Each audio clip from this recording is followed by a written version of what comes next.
I want to ask a question now about a sensitive topic, school safety. And for this question, please focus on the physical safety of our children in our schools. I know Heidi was asked in 2015 to sit on then Governor Hickenlooper's school safety committee. After a year of work on that committee and lots of effort, as the committee was ready to make recommendations, they were told their ideas were not needed. Fifth grade Oliver will ask this question.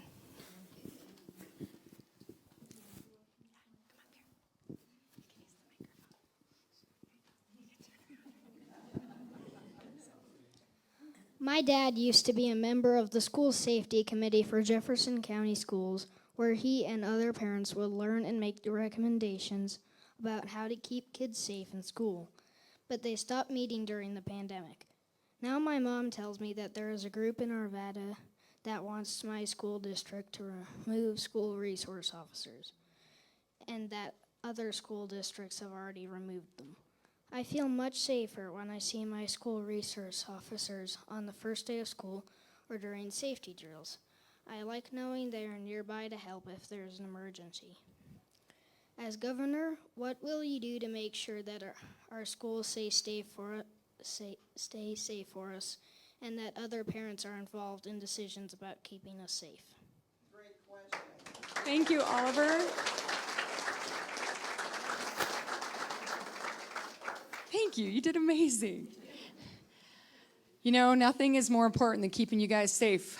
I worry every day. My kids go to school, when they go to the mall, when we go to a restaurant. It's really dangerous right now. In fact, I've been saying Colorado is one of the most dangerous places in the country to be a kid. And don't worry, we're going to fix it.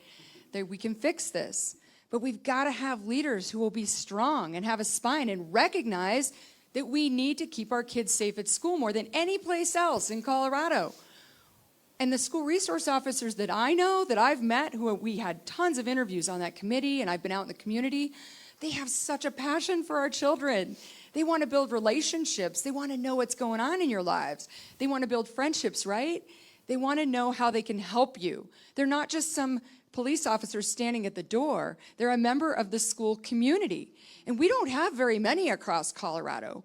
We need more school resource officers. We need ex-military, ex-law enforcement to be able to volunteer to do it. Grandpas be able to volunteer to do it. Grandmas too. We need to partner with parents to address this huge worry that all of us have about our kids going to school every day. And so I ran a franchise company, and we would do assessments on our franchises, on our locations, to keep the dogs safe, a little bit different. And we had a very simple tool that we would use. It would take a couple days of visiting the camp, and we knew exactly the same questions were being asked of all the camps across the country. It was very consistent. And we knew if they were above or below or where there were issues. It wasn't punitive. It was like, here's some gaps you need to look at. Here's some things we need to do better. There was a set of best practices that they were expected to meet. And so when I was on the school safety committee, I created School Safety 360, a pilot program to do just that for schools, so that we could have an advisory committee of really intelligent, great people in school safety, and that they would create this assessment tool. We tried it at a couple charter schools, and they loved it, and they thought it was awesome. It helped them figure out where the gaps were with these experts. And then we gave them a blue ribbon, an award through Moms Fight Back, and they loved it. They touted it. Why can't we do that with all the schools? We went all over the state and presented it to districts, big and small. No one would take us up on it. We said, we'll cover the cost. No one would take us up on it. We don't need outsiders coming into the school system. I talked to executives, all the big leading organizations in Colorado, to see if we could get it done. No one would take us up on it. As governor, I will make sure it happens. And we'll try all kinds of things, not just my idea, but lots of ideas. I know there are amazing people working in school safety. Colorado, unfortunately, has had such a horrible track record on this. We should be the leader in figuring out how to make schools safe again. And we will be under a Ganal governorship, I promise you that.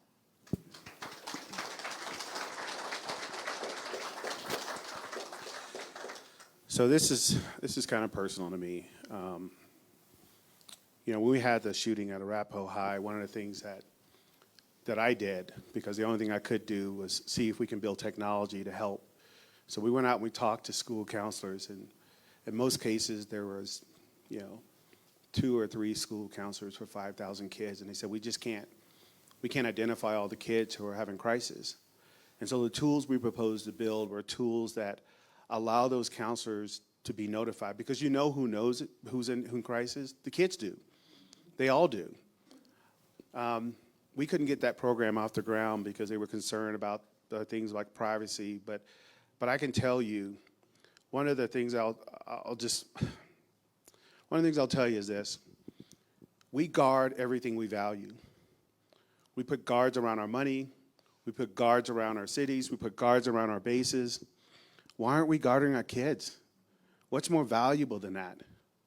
And it breaks my heart that they want us to go into the schools with guns after our kids have been shot and killed, but they don't want us to have guns to keep our kids from being shot and killed. It's not logical to me for us to continue to see this happen and not do anything about it. We have to do something different. Our kids are in crisis. We need to help them with mental health care. We need to help them to cope with the things that are in their lives. We have to. But at the same time, we have to protect our future. Because for me, it's no longer acceptable that we put politics over the safety of our kids. It's time for a change. And again, this is the reason why I'm running with Heidi Ganahl, because she's determined. She's determined to make a change. And that's what we need to do. We need to be realistic about the dangers of our kids. And we need to take the steps that we need to make sure that we can protect them in their schools.